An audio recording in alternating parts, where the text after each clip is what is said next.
mga katibayan ng bagong buhay kay Kristo. Number 1, pagnanais na sumunod sa Diyos. Kung ikaw ay may bagong buhay kay Kristo, dapat ang nais ng buhay mo, ang desire ng buhay mo, ang mithiin, layunin ng buhay mo ay sumunod sa Diyos. John 14:15. Kung ako ay iniibig nyo, tutuparin nyo ang aking mga utos. Okay?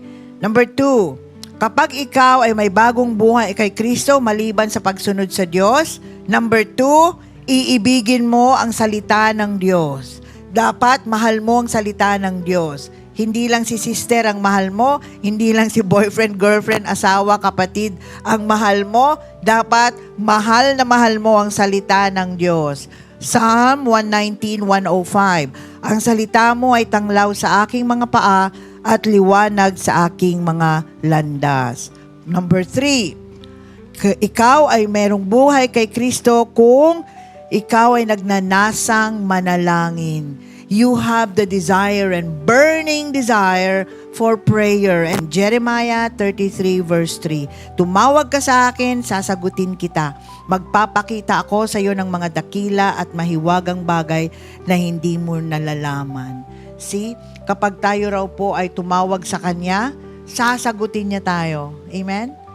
May pangako ang Diyos ng pagtugon. At hindi lamang yon, magpapakita siya ng mga dakila at mahihiwagang bagay beyond your imagination, beyond your expectation. Amen? So, maraming bagay na ipapakita ang Diyos sa atin. Number 4, pag-ibig sa sumasampalataya. So, meron ka na ring love for the brethren. Maliban sa love for the Word of God, love for prayer, you have love for the brethren. Sabi doon sa 1 John 3:14, alam nating tayo ay lumipat na mula sa kamatayan patungo sa buhay sapagkat iniibig natin ang ating mga kapatid. Isang tanda na ikaw ay nalipat na mula sa kadiliman patungo sa buhay na walang hanggan, ikaw ay umiibig kay brother, kay sister. Amen? Hindi siya kaibig-ibig. Hindi dapat ganun. Sabi doon, you should love. And love is unconditional. Amen?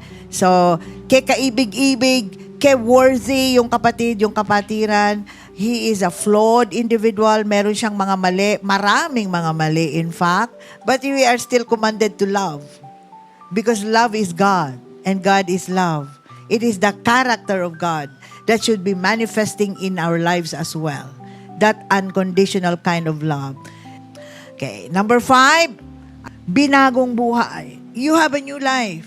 Dapat nakikita yon sa buhay mo. Dati kang palamura, dati kang palasugal, dati kang palasagot, dati kang lakwatsera, dati kang rebelde, dati kang babad sa mga maduduming gawain, dati kang may relasyon sa kapwa lalaki or kapwa babae, but because you are in Christ, you shun away these things.